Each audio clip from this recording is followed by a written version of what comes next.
Alcohol, throughout all recorded civilizations, led to the invention of alcoholic beverages. Therefore, this video explores everything about alcohol, including the less harmful types for your body and how to minimize its impact. Whether you consume alcohol because you enjoy it or because you like what happens after drinking, the mechanism by which it acts is the same. How does alcohol intoxicate, or how does alcohol work? When we consume alcohol, ethanol enters our stomach, and alcohol is neither a complex protein nor a fat. It doesn't require a strange and complex digestive process that takes a long time. For this reason, a percentage of the alcohol we consume, approximately 20%, is absorbed directly in our stomach. And, to respect your time, I'll explain why each of these theoretical aspects matters in your everyday life. First, if only 20% of alcohol is absorbed in the stomach, and the pylorus, which separates the stomach from the intestine, closes when we're digesting a meal in the stomach, the best way to prevent alcohol poisoning is to have a meal that takes time to digest in the stomach, keeping the alcohol in your stomach while your liver deals with that initial 20% that has already entered your bloodstream. This means that the overall impact of the alcohol you've consumed and what gets absorbed in the intestine afterward will be 20% less, because your body has already handled that initial fifth of the total amount of ethanol that will reach your bloodstream. To achieve this, all you have to do is have a protein-rich meal. If you found this trick and similar ones in the video interesting, subscribe to the channel because you'll see many more videos like this. Second, this stomach absorption is important because the 20% absorbed in the stomach reaches the bloodstream very quickly. Therefore, you really can't drive after consuming alcohol, not even in those few minutes after drinking. Then, the ethanol or alcohol we consume in beverages reaches your intestine, where the remaining 80% is absorbed. But as I mentioned earlier, ethanol doesn't require digestion, so speeding up intestinal transit or going to the bathroom won't help eliminate some of the alcohol we consume via digestion, because it will simply be absorbed very quickly. What we'll end up doing is losing nutrients that we could have absorbed from the food in our intestines. Once it enters the bloodstream, ethanol is oxidized by an enzyme called alcohol dehydrogenase. This forms something much more harmful than ethanol itself, called acetaldehyde. This compound, acetaldehyde, is responsible for the vast majority of the symptoms we call a hangover in your body. Therefore, if we want to reduce the impact of alcohol, many of our strategies will focus on reducing the amount of circulating acetaldehyde. To give you a numerical reference, acetaldehyde is 30 times more harmful than ethanol for many tissues in your body. So, theoretically, I could keep reducing this amount of acetaldehyde and thus have 30 times less damage. After this conversion, another enzyme called acetaldehyde dehydrogenase, along with a key antioxidant substance in your body called glutathione, converts this toxic substance into acetate and then into acetyl-CoA, which you could even use to produce energy in something called the Krebs cycle. This conversion takes place in the liver. The most important thing to know about alcohol metabolism, both the one that entered the bloodstream first through the stomach and the rest, is that your body eliminates alcohol at a fixed rate. If you have 10 drinks at once, your body can't metabolize alcohol faster just because you've consumed more. The ideal alcohol metabolism rate allows your body to eliminate the alcohol from a standard drink in about 60 to 90 minutes, or an hour and a half. That's the ideal rate if your body is functioning properly, your liver is healthy, you don't have fatty liver, and you're not depleting your glutathione reserves due to tissue oxidation from a source unrelated to alcohol. Studies on this topic have shown the obvious: if you have liver damage, it will work slower. In reality, the metabolism rate also depends on gender, the amount of glutathione you have, the size of your liver, and many other factors. The general idea you can take away, if you want to be conservative, is that we can eliminate one drink every hour and a half. So, the second tip I can mention here, if you don't care about longevity and the oxidative stress caused by alcohol, is obvious: have one drink every hour and a half, and no more. If you learn to regulate your intake at a party, for example, you could theoretically always maintain the ideal blood alcohol level to enjoy without suffering negative consequences, without it being a sudden rise and fall, but rather a constant amount throughout the night. The problem is that every step we take to eliminate alcohol generates something harmful called reactive oxygen species and, obviously, oxidative stress. This will negatively impact your longevity and energy levels. The third trick we can apply to reduce the damage from the consequences of drinking alcohol is to help our body, not metabolize alcohol per se, but relieve this oxidation that is a consequence of alcohol metabolism. Up to this point, it's all very interesting, but there's going to be a downside, and in the case of alcohol, it's not a minor one. You logically have to understand the consequences of consumption. Firstly, there's an accumulation of body fat. Alcohol makes us gain weight, it's quite simple. Even if it has benefits, which we'll see. Whether you enjoy drinking or not, alcohol is very costly from a caloric perspective. It provides many calories with no nutritional value, what we typically call empty calories. What's interesting about this occurs during digestion. Typically, we consume carbohydrates, fats, and proteins, the three macronutrients. For your body, in most cases, it's easier to digest carbohydrates than complex proteins. But when we consume alcohol, your body's absolute priority is to get rid of it. Whether you like it or not, your body considers you intoxicated and will have to process alcohol before food. But there's another issue. This means you're likely to store the excess energy you consumed, such as sugars or carbohydrates, along with the alcohol, as subcutaneous fats and even visceral fat. Furthermore, visceral fat is always more harmful than subcutaneous fat because it affects the functioning of your organs. As promised at the beginning of this video, I'll provide solutions for each of these consequences. While the most practical solution from a calorie and fat perspective would be to abstain from alcohol, you can counteract this effect with intermittent fasting and aerobic exercise during fasting hours. This will accelerate your metabolism and allow for greater metabolic flexibility, using fat as an energy source. The second point is more debatable, and it's related to aging. There are different mechanisms by which we age, and the reality is that aging is something we still don't fully understand. However, we do know that alcohol does several things in the body that accelerate the aging process. It dehydrates us, reduces our NAD levels, which negatively impacts our energy levels and mitochondrial function, and reduces glutathione, one of the body's main antioxidants. As a result, you'll accumulate more oxidative stress and damage, generating more reactive oxygen species and free radicals. If you know something about longevity, you might say, wait a minute. In the 5 longest living regions in the world, one common element is that they consume small amounts of alcohol every day. Here, the key is obviously small quantities. Your body can deal with small amounts of damage and come out stronger, something we typically call a hormetic stimulus. It's similar to what happens when we stress a muscle to make it grow or when we expose ourselves to cold to improve our immune system or stress response. Therefore, the answer to preventing alcohol from negatively impacting your longevity is to consume very little daily or abstain altogether.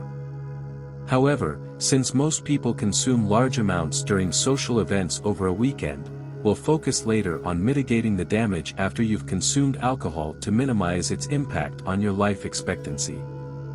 Another significant impact of alcohol on your endocrine system is its effect on hormones, insulin, testosterone, growth hormone, and even cortisol. It harms them all. But what does this mean, and why does it matter? We often drink alcohol to relax and de-stress, a practice that has been followed for centuries. However, there's no evidence to support this belief, in fact, quite the opposite. Studies show that long-term, chronic alcohol consumption increases cortisol levels and our stress response. This stress promotes muscle loss and fat accumulation. So, using alcohol as a tool to relax is a bad idea in the long run. Regarding insulin and blood sugar levels, alcohol also has an impact. When we consume alcohol, it leads to a sudden increase in blood sugar levels. This, of course, triggers an insulin release, often an exaggerated one, which is significant for several reasons. First, the excessive insulin release can result in low blood sugar, hypoglycemia, which can lead to fainting or cravings for food. Second, regardless of the type of alcohol consumed, its intake hinders proper blood sugar management. In the end, this means accumulating more fat from the same amount of sugars you consumed, simply because it triggers more insulin release and prevents you from using your own fat as an energy source. Essentially, you ate the same amount, but more of those sugars are transformed into fat and stored than if you hadn't consumed alcohol. In general, this negatively affects many hormones, but one particularly concerning aspect is its impact on sex hormones. This effect is more pronounced with beer, a beverage primarily marketed to men. However, beer and the congeners produced during the fermentation of darker spirits, essentially other types of alcohol, stimulate feminizing estrogens, reduce testosterone, and have other negative health consequences, as we'll see. Congeners, in case you're unfamiliar, are the other alcohols produced during fermentation that are not ethanol and are usually found in higher quantities in brandy, whiskey, and other types of alcohol. What can you do about it? Choose alcohols with the least impact in this area. Beer, due to the quantities consumed, the presence of inflammatory products, and hormonal disturbances, is not at the top of the list of less problematic options. The next consequence is brain damage. It may sound strong, but the concept is simple. Alcohol has the ability to affect your neurotransmitters, the brain messengers your neurons use to communicate. The ones most affected are adrenaline and noradrenaline, but they're not the only ones. Think of it this way: if the message doesn't reach its destination or arrives distorted, your brain will obviously not function properly. In fact, alcohol relaxes you because it increases a neurotransmitter called GABA, which is the most important one for reducing neuronal excitability and inducing sleep, the same one stimulated, for example, by benzodiazepines like clonazepam. This is one of the main reasons why many people need to consume alcohol to fall asleep, which, if you hadn't realized by now, is a very undesirable combination. Furthermore, alcohol inhibits glutamate, the neurotransmitter that excites your brain. It generates a spike in serotonin, which is why we can experience some pleasure after alcohol consumption. Unfortunately, it desensitizes dopamine receptors. This means that what used to stimulate us no longer suffices to motivate us, and you don't need to be addicted to alcohol for this effect to occur. Although addiction can develop over time, we simply require more dopamine to feel motivated as time goes on. This phenomenon occurs with any substance that affects dopamine, and it can lead to a condition known as a motivation, where nothing seems to stimulate us enough to make the necessary effort. This is a problem in itself, but after the impact on neurotransmitters, what goes up must come down, and what goes down must come up. So, when you're sleeping, all that GABA you released suddenly to help you fall asleep wears off, and all that excitatory glutamate you prevented from being released is now unleashed. This can lead to waking up in the middle of the night or simply having a poor quality of sleep, something easily observed with sleep monitoring. Perhaps this doesn't seem like a problem for you, but we must understand that our hormones and neurotransmitters control our behavior, satisfaction, health, and mood. If you don't realize the extent of their impact on your daily life, think about birth control pills and how they can alter a woman's perception of attractiveness in potential partners during their use in daily life. This can result in decreased motivation, worsened mood, and overall reduced enjoyment of life. In addition to harming neurotransmitters, alcohol damages brain tissue and neurons. This occurs because when alcohol is metabolized and eliminated from your system, it produces those previously mentioned free radicals, which harm our cells and create oxidative stress. We know that oxidative stress accelerates brain damage and the onset of dementia and other memory disorders. Unfortunately, studies on blood flow show that alcohol consumption decreases blood flow and oxygen delivery to key areas of the brain, even for extended periods after consumption. This doesn't mean you need ethanol in your bloodstream for this flow to be effective. It implies a decline in memory, a reduction in information processing speed, and a general worsening of cognitive performance. In fifth place, we have sleep. As I mentioned earlier, you understand that alcohol won't have a positive impact on sleep. The glass of wine that helps you fall asleep also shortens the total duration of sleep, basically the number of hours you sleep, which your body truly needs if left undisturbed. It also worsens sleep quality by reducing REM sleep and, to a lesser extent, deep sleep. Polysomnography and sleep studies with alcohol consumption typically reveal micro-awakenings after the effects on neurotransmitters I mentioned earlier wear off. Additionally, it reduces the depth of deep sleep, not just the quantity of it but also the amount of delta waves generated. This reduced deep sleep, with less depth, has fewer positive effects on the body, which means less tissue repair, less energy recovery, and several other consequences. Something very interesting that you've probably experienced if you're over 30 is that as our NAD levels drop and our mitochondria function less efficiently, aggravating sleep quality makes it much harder to recover from a night of drinking than it was at 18 or 20. During sleep, alcohol increases heart rate frequency and decreases heart rate variability, clear signs of the stress it places on your body and its negative impact on overall sleep efficiency. In sixth place, we have the gut microbiota, which enters your digestive system and damages your cells, which have their own defense mechanisms and complete systems for regeneration. It also harms microorganisms living inside you that aren't as fortunate to have these regenerative mechanisms. This is clearly seen with the gut microbiota. When alcohol reaches your stomach, it damages both intestinal and stomach mucosa, stimulates short-term release of hydrochloric acid but chronically inhibits it.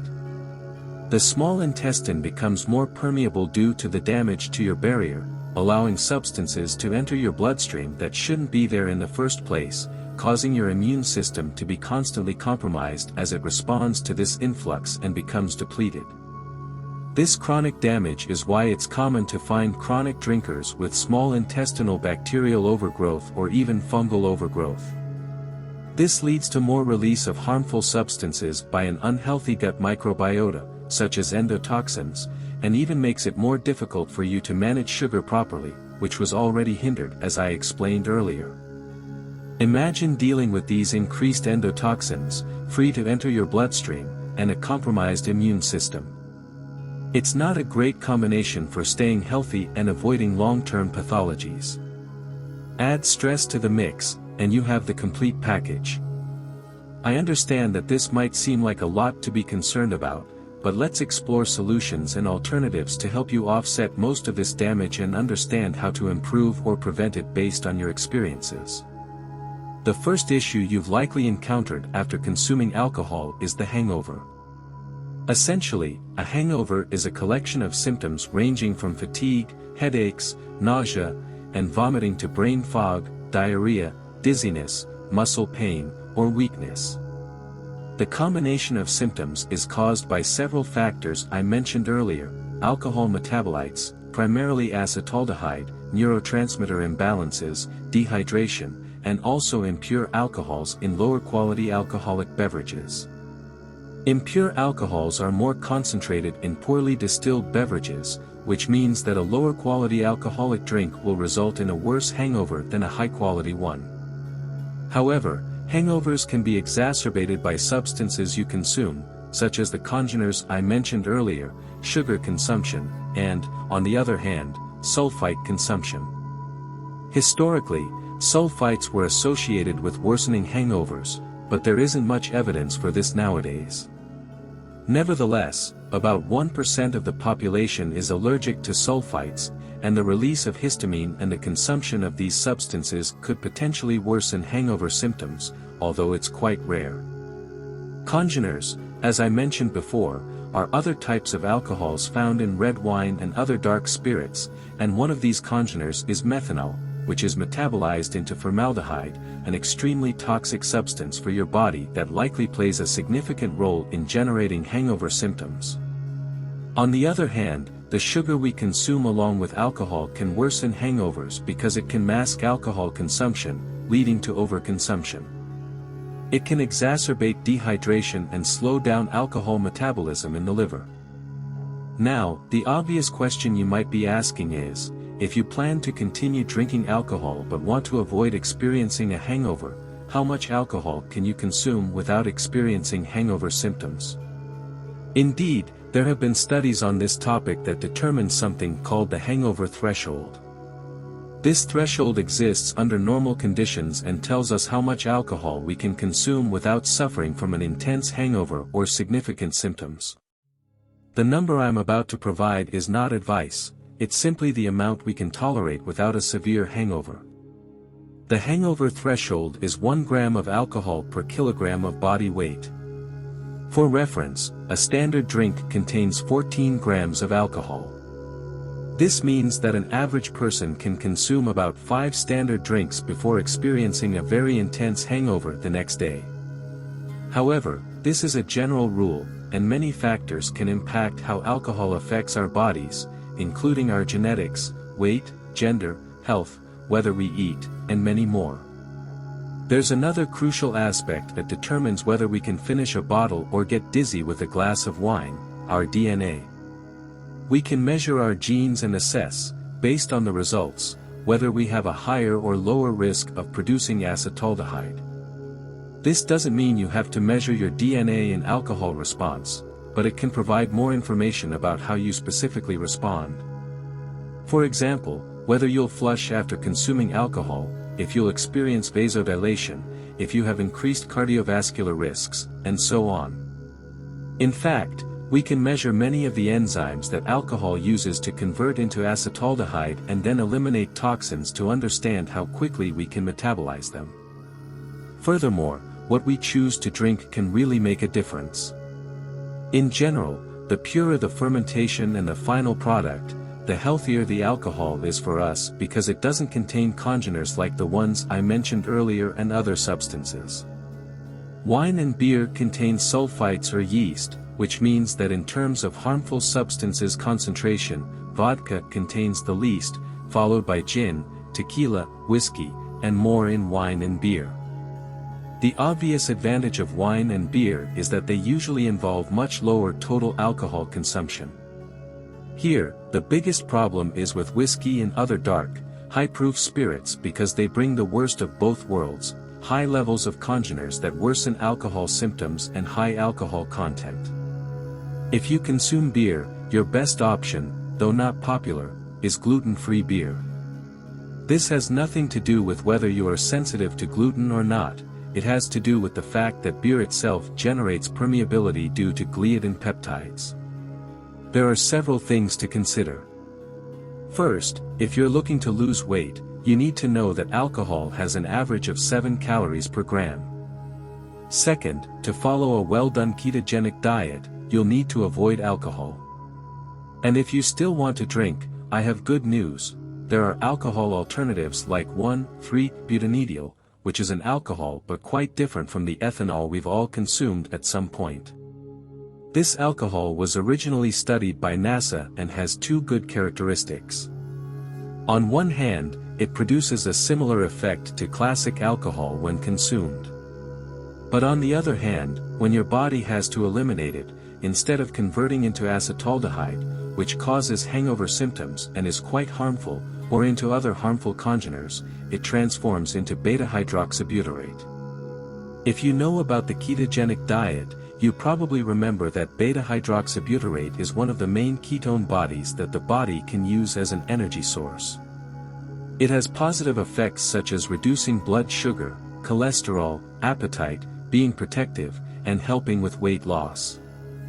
Furthermore, if most hangover symptoms depended on acetaldehyde, which is not produced here, it's expected that there won't be a hangover. The amount of beta-hydroxybutyrate produced will be much higher in people following a ketogenic diet or fasting. However, it's interesting to know that there is an infinitely less harmful option than ethanol and regular alcohol that also produces a ketone body. Another substance used as a replacement for alcohol that can provide the same social effects without the downsides is kava, which is typically used in Polynesia, where there are specialized kava bars. The significant drawback of kava is that improper handling and storage of the root can allow the development of a microorganism that releases toxins harmful to your liver. While extremely rare, it's important to know the source of that root when you intend to consume it. These two are very good alternatives, but they can be challenging to obtain in general. Now, let's talk about what influences alcohol absorption and how it affects us. First, our gender plays a role. In women, the effect at the same dose is more intense and lasts longer. This happens because women have higher levels of estrogen and body fat and usually have lower levels of water in their bodies. All of this reduces the amount of alcohol that can be absorbed by tissues and keeps it in the bloodstream for a longer time. Additionally, men typically have higher levels of the enzyme that converts ethanol to acetaldehyde and metabolizes it, so they eliminate alcohol metabolites from the bloodstream more rapidly. Next is mood. Alcohol can amplify your mood. A depressed individual can worsen their condition by drinking alcohol. Someone who is fatigued or highly stressed can become intoxicated more quickly than someone who is not. Generally, physical, mental, or emotional exhaustion can lead to faster intoxication. Then there's tolerance, which we've all seen in people who regularly consume alcohol. This occurs because your metabolism becomes more efficient at handling this substance over time. It doesn't mean it's beneficial, it simply means you can consume larger amounts without experiencing as significant impairments in cognitive functions, for example. Lastly, since we have a fixed rate of alcohol elimination, the more total alcohol you've consumed over the course of a day, the more you can accumulate in your bloodstream. On the other hand, the faster you consume those amounts, the higher the ethanol concentrations in your bloodstream due to this fixed alcohol metabolism rate. 3 lesser-known aspects of alcohol absorption and how we get intoxicated when we consume it are that trained individuals with less body fat and more muscle take longer to be affected by alcohol because some of our tissues can absorb alcohol while others cannot. Fat cannot absorb it. Therefore, those with more fat and less muscle mass have less opportunity to absorb ethanol into their tissues. Another aspect to consider is that alcohol consumption at higher altitudes increases the rate at which we can get intoxicated by it. Depending on the altitude above sea level, we can potentially double the impact of one drink on our body simply due to the higher altitude. Of course, this effect only lasts as long as we are not acclimatized to that altitude. The last phenomenon affecting our absorption is the consumption of carbonated beverages, drinks with carbonation. The gas we consume, whether it's consumed together with alcohol in a non-alcoholic beverage like soda or carbonated water or whether it's naturally occurring in the alcoholic drink, increases the pressure in the digestive tract, whether it's in the stomach or the intestine. This pressure speeds up the rate at which we absorb ethanol into the bloodstream. Therefore, it's essential to consider all these variables because they change the outcome of how alcohol will affect you. Don't worry, there's much we can do to mitigate or prevent the harm caused by alcohol in our bodies. But one of the strangest aspects is that, despite all it does to our body, such as damage to neurotransmitters or disruption of hormone regulation and much more, the incidence of cardiovascular diseases in people who consume alcohol moderately is lower than in those who consume no alcohol at all. By moderate, I mean a maximum of 28 grams of alcohol per day in men, roughly equivalent to 2 drinks, and a maximum of 14 grams per day in women. This is still a significant amount of alcohol. However, it doesn't mean that drinking alcohol will save you from a heart attack. The correlation of 2 events doesn't imply causality, that one is the cause of the other. So, what can we do to prevent a hangover and alcohol-related damage? There are various levels of complexity, and I'll mention them all, but let's start with the ones that everyone can always do. Alcohol dehydrates, so a better response to alcohol consumption begins with proper hydration. If you were adequately hydrated before drinking, this means drinking water and necessary minerals daily. The internet and social media are filled with rules about how much water to drink, and they all tend to show that we drink less than we need. But true hydration measurement is done by looking at the density of urine, which often shows that most people are slightly dehydrated, even athletes before a competition, despite knowing that dehydration worsens performance, with a 1% water loss potentially decreasing performance by up to 10%. If you're at an event consuming alcohol, the rule is simple: 1 glass of water with a pinch of salt for every drink you have. If you have high blood pressure, you can use trace elements instead of salt to avoid increasing your blood pressure. Secondly, we can have a meal rich in antioxidants that can help us respond better to alcohol-induced damage. It won't reduce the hangover, but it will minimize long-term damage because the antioxidants you consume assist in eliminating the damage caused by the free radicals generated by alcohol. Next, there are substances to avoid. Some substances can place an additional burden on specific organs. If your liver is already working overtime to metabolize the alcohol you've consumed, avoid consuming other substances that require similar mechanisms in the liver, such as taking paracetamol, acetaminophen, along with alcohol and anti-inflammatories. What constitutes a safe dosage? Consuming a dose of alcohol that is below the hangover threshold along with doses of anti-inflammatories typically isn't a problem if it's not sustained over time and you haven't been taking anti-inflammatories for an extended period. Additionally, keep in mind that in many developed countries, more than half of adults drink alcohol regularly, and a quarter of them take paracetamol every week, so this combination is not uncommon at all. If you want to reduce inflammation to alleviate any pain, consider using natural tools like turmeric, which you can take in supplement form, or bromelain, an enzyme that helps reduce inflammation. Furthermore, caffeine consumed alongside alcohol inhibits the antidiuretic hormone. This leads to increased urination, exacerbating dehydration.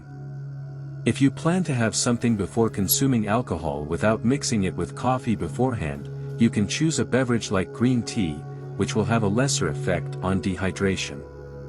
The last substance to avoid is sugar. Most cocktails and alcoholic beverages contain some form of sugar or sweetener. This is done to mask the taste of alcohol and slows down its metabolism in the liver, as well as increasing fat content. Therefore, the obvious choice is to select alcohol that doesn't contain any added sugars or sweeteners when you plan to consume it. Beyond the more obvious things I mentioned earlier, there are more complex actions we can take to achieve much better results. The key is to accumulate different tools to enhance outcomes. The first thing we can do on the day we plan to drink is to incorporate more sources of choline, such as eggs, liver, or alpha-GPC. This is beneficial because increased choline intake ensures that we have an essential nutrient for the process of metabolic detoxification in the liver. Exercising on the day before consuming alcohol protects the liver from alcohol-induced damage and enhances antioxidant activity. In this regard, the concept of micro-workouts is valuable, brief and intense exercises that don't overwhelm you but simply help improve your metabolic state. 1 hour before you start drinking, if you are adequately hydrated, what you'll want to do is accelerate the cleansing and elimination of harmful substances, such as acetaldehyde, which is responsible for the hangover I mentioned earlier. Something important to keep in mind is that there's no literal way to speed up the rate at which our liver metabolizes alcohol. The figure I mentioned earlier of a hypothetical drink per hour is fixed and can only be sped up if metabolism was hindered by a lack of necessary substances like glutathione. If glutathione is lacking, which is needed to metabolize what causes a hangover, the hangover-inducing elements will remain in circulation for longer and worsen symptoms. Basically, less glutathione means more hangover. You can improve this circumstance with silymarin, which not only protects liver cells from damage but also activates a protective mechanism called NRF2 and helps your body spend its glutathione more slowly, maintaining your reserves. Schisandra is another substance that serves similar functions to silymarin. It helps reduce damage and maintain glutathione levels over time. Additionally, alcohol greatly impairs the absorption of some B vitamins, which are water-soluble and easier for the body to eliminate. This increases the risk of B vitamin deficiencies, especially B12. The obvious advice here is to supplement with B12 and B9 in their active forms.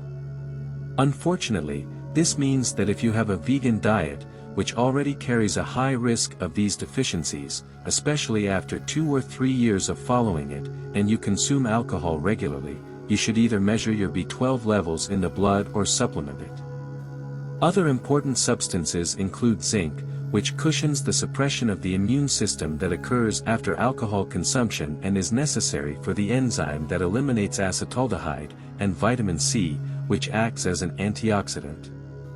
N-acetylcysteine reduces acetaldehyde damage and serves as a precursor to glutathione. In some cases, it is administered in the hospital when someone has poisoning from paracetamol and similar anti-inflammatories. An especially valuable addition is chlorella, an algae that increases glutathione levels, eliminates aldehyde, and reduces hangover symptoms. It has also been shown to reduce blood alcohol levels and ethanol in exhaled air. In combination, you can take 250 to 500 mg of glutathione, 200 mg of silymarin, 250 to 400 mg of schisandra, vitamins B9 and B12, zinc, 15 to 25 mg, 1000 mg of vitamin C, and in the case of chlorella, it has been studied effectively in a relatively high amount, around 40 tablets. But what do we do if we remember this information when we're already drinking? If we recall this information after we've already started drinking, there are still things we can do. We can use a substance called dihydromyricidin, historically used in China to treat hangovers. Its effect is believed to be due to the protection it provides against reactive oxygen species, as mentioned earlier. The positive aspect is that even if we are already drinking, we can consume chlorella after consuming alcohol. It won't have the same benefits as if we had taken it beforehand, but it can still help. One of the significant effects of chlorella is that it can decrease the amount of ethanol in your blood by absorbing some of the ethanol when it's in your intestine. The same goes for activated charcoal, which is commonly used after alcohol poisonings. Typically, we need around 500 mg of activated charcoal to achieve this effect.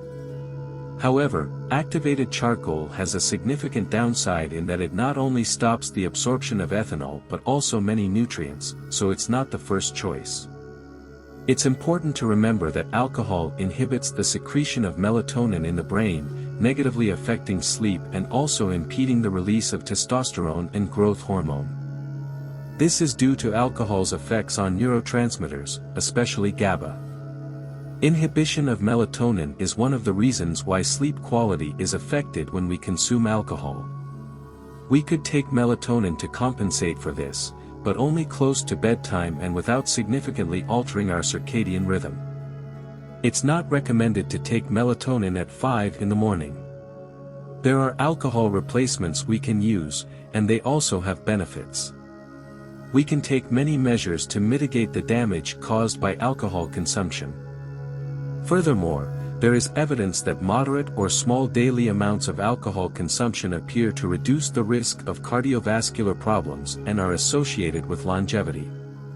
It's not about abstaining from alcohol altogether but understanding how to manage this risk and get the most benefits without suffering negative consequences.